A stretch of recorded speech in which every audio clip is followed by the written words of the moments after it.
सभी बच्चों को मेरा नमस्कार। मैं दामोदर शर्मा एक बार पुनः आपके समक्ष एक नए बिंदु के साथ हाजिर हूं।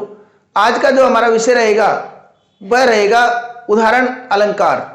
अब उदाहरण अलंकार जो है उसको समझते ही, उसका नाम सुनते ही, उदाहरण का नाम सुनते ही हमारे मन में ऐसा लगता है जैसे कोई जाना पहचाना शब्द हो, और है भी जाना पहचाना।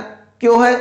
क्योंकि हम कई बार किसी भी परिभाषा के बाद में कोई व्याकरण में या किसी में लिख देते हैं, बाद में अंत में उदाहरण, या गणित का सवाल हल करते समय उदाहरण। तो उदाहरण बार बार लिखते हैं, तो उदाहरण अलंकार भी एक उदाहरण अलंकार भी होता है। तो ये उदाहरण अलंकार क्या होता है, इस पर आज इस वीडियो में हम चर्चा करेंगे। तो देखिए बच्चों, उदाहरण अलंकार ये भी एक अलंकार का ही भेद है। और अलंकार के अंतर्गत हमने अलंकार की परिभाषा, प्रकार और सबका अध्ययन कर लिया। अगर आप इनसे वंचित रह गए हो तो चैनल को सब्सक्राइब करके और हमारे पुराने वीडियो भी देख सकते हैं। तो देखिए बच्चों, उदाहरण अलंकार में जो बात है वह क्या है, इसको मैं स्पष्ट कर दूं। तो उदाहरण अलंकार की पहले हम परिभाषा देख लेते हैं। जिस काव्य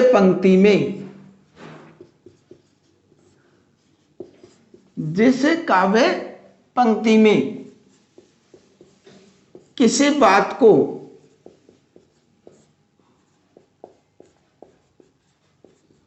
स्पष्ट करने हेतु कोई जग प्रसिद्ध, चलते फिरते नहीं, जग प्रसिद्ध उदाहरण देकर बताया जाए, उसे उदाहरण अलंकार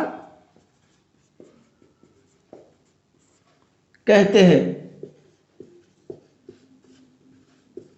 ये क्या हो गई? ये हो गई उदाहरण अलंकार की परिभाषा। अब उदाहरण के उदाहरण अर्थात इसके जो उदाहरण है वह हमको पढ़ने। अब ये तो क्या है? उदाहरण अलंकार। उदाहरण के उदाहरण से समझ गए होंगे मतलब क्या लिखना चाहता हूं मैं। इसके कुछ उदाहरण देकर के मैं समझाना चाह रहा हूं कि कैसे होता है उदाहरण अलंकार। अब देखिए, इसको पढ़े उसके पहले हम इसको कुछ पहचान के शब्द भी इसमें आते हैं, उन पहचान के शब्दों पर भी गौर कर लेते हैं। अधिकांशतः इस प्रकार के उदाहरणों में, अलंकारों में वो कुछ पहचान के शब्द आ जाते हैं, जैसे ज्यों, जिमी, जैसे। इस प्रकार के कोई शब्द इसके उदाहरणों में अवश्य दिखाई दे देते हैं। तो देखिए उदाहरण का, जैसे हम लिखे सुख बीते दुख होत है। सुख बीते दुख होत है। दुख बीते सुख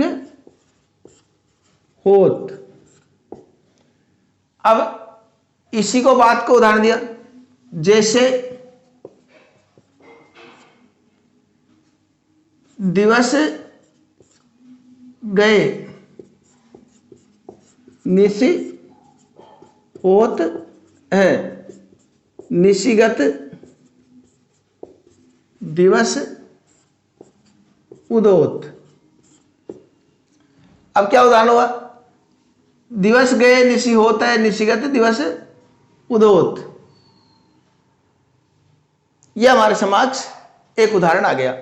अब कैसे समझेंगे कि देखिए बच्चों, सुख बीते दुख होता है कि सुख बीतने के बाद में दुख होता है और दुख बीतने के बाद सुख होता है। ये तो हमारे समाज की, ये संसार की रीत है, ये परंपरा है। जैसे दिवस गए निशि होत है, जिस प्रकार, अब इसको बताया उदाहरण देकर के, इसी बात को उन्होंने उदाहरण देकर बताया। जिस प्रकार दिन के चले जाने पर रात होती है और रात के चले जाने पर दिन होता है, उसी प्रकार सुख और दुख की स्थिति यहां पर प्रकट होती है। तो एक बात कही, सुख बीते वाली बात, इसको स्पष्ट करने के लिए उन्होंने दिन और रात का उदाहरण दिया है।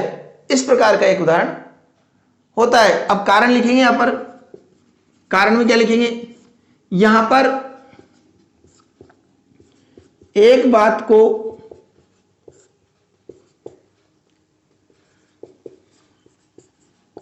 स्पष्ट करने हेतु उसी से संबंधित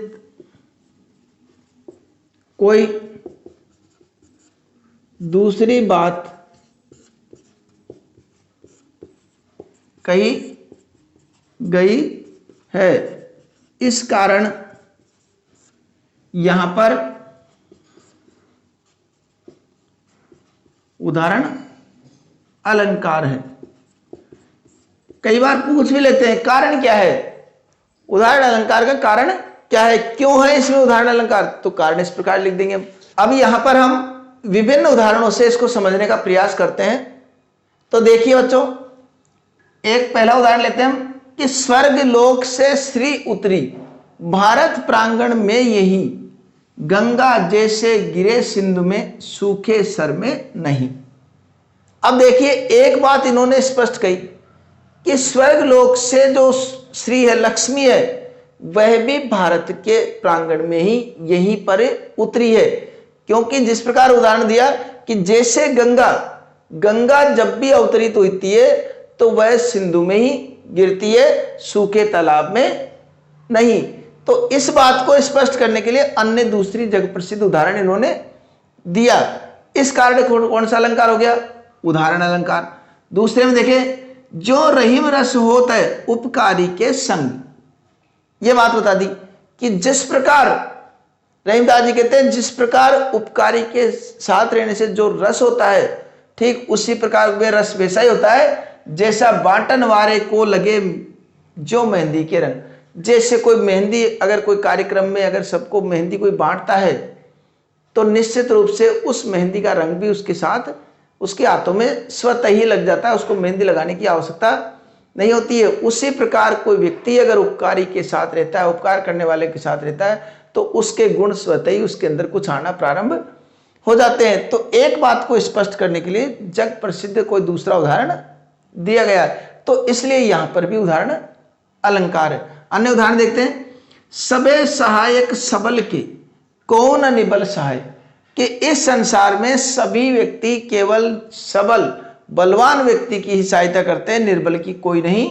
करता है। कैसे, जैसे उदाहरण दिया, पवन जगावत आग को जो दीपई देत बुझाए। जिस प्रकार पवन भी केवल आग को ही जगाती है, अर्थात अगर आग लग रही है कहीं पर और हवा चल गई तो आग में काफी बढ़ोतरी हो जाती है, लेकिन कौन दीपई देत बुझाए। लेकिन अगर दीपक जल रहा है और अचानक तेज हवा आ जाती है तो दीपक की लो कम होती है, इसलिए वो बुझ जाता है।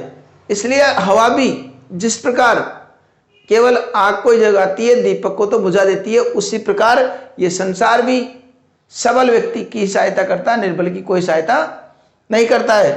अगला उदाहरण देखते हैं, नीकी पर फीकी लगे, कि अच्छी होने के बाद भी कई बातें ऐसी होती है जो अच्छी है लेकिन अच्छी होने के बाद भी बेकार लगती है, बिना अवसर की बात। अगर उसको बिना अवसर पे कह दिया जाए, कोई अवसर ही नहीं है, अवसर तो दुख भरा है और हम खुशियों की बात बता रहे हैं तो अच्छी नहीं लगती है। अवसर खुशी का है और हम दुख की बात कर रहे हैं तो भी वह भी अच्छी नहीं लगती। इसका उदाहरण दिया, जैसे वर्णत युद्ध में रस श्रृंगार न स्वाद, जैसे युद्ध चल रहा है और उसमें श्रृंगार रस की बातें की जाए तो ये बिल्कुल भी अच्छा नहीं लगता है। तो इस बात को स्पष्ट करने के लिए उन्होंने अन्य उदाहरण दिया है। तो यहां पर जो उदाहरण है अधिकांश में हमने देखा होगा, जैसे यहां पर गंगा जैसे सिंधु में जैसे आ रहा है, जो रहीम जो आ रहा है, पहचान के शब्द भी लगभग आ रहे हैं सब में। कौन निर्बल सहाय ज्यो दीपही, यहां भी जो आ गया, जैसे वर्णत युद्ध में, इस प्रकार के कुछ पहचान के शब्द भी यहां पर हमको देखने को मिल जाते हैं। तो इस प्रकार के शब्दों को देख करके भी हम अनुमान लगा सकते हैं कि ये शायद उदाहरण अलंकार होता है। फिर हम उसको पढ़ करके थोड़ा बहुत, जितना ये नहीं कहता अर्थ पूरा आता हो, क्योंकि कई उदाहरण ऐसे भी आएंगे जिसका अर्थ हमको नहीं आता है, लेकिन थोड़ा बहुत समझने का हम प्रयास करेंगे और पता लगाएंगे कि कहीं ये उदाहरण तो नहीं है। और जब हमको पता लग जाए कि हाँ उदाहरण अलंकार ही है, तो निसंकोच होकर के, निश्चिंत होकर के उसमें उदाहरण अलंकार लिखिए आप। ज़्यादा कठिन उदाहरण नहीं है, ज़्यादा कठिन अलंकार नहीं है, बहुत ही सहज और सरल अलंकार है। अगर थोड़ा सा प्रयास करेंगे तो हम इस अलंकार को आसानी से समझ सकते हैं। 10वीं और 12वीं के लिए तो उपयोगी है ये, इसके अलावा प्रतियोगी परीक्षाओं में भी ये अलंकार बहुत उपयोगी है। और इस अलंकार का अगर आता है तो व्याख्या भी अगर करते हैं तो व्याख्या के नीचे विशेष जो लिखते हैं उसमें भी इस अलंकार का हम पहचान करके नाम लिख सकते हैं। 12वीं कक्षा में जो सीनियर कक्षा है उसमें तो सीधे सीधे प्रश्न पूछ लिया जाता है कि ये कौन से अलंकार का उदाहरण है, वो पाठ्यक्रम में के हिसाब से सीधे भी प्रश्न पूछ लेते हैं। तो इसलिए हमारा ये अलंकार होना, तैयार होना बहुत जरूरी है। ठीक है, आशा करता हूं आपके ये अलंकार भली प्रकार से समझ में आ गया होगा। अगले वीडियो में पुनः आपसे मुलाकात होगी, तब तक के लिए धन्यवाद।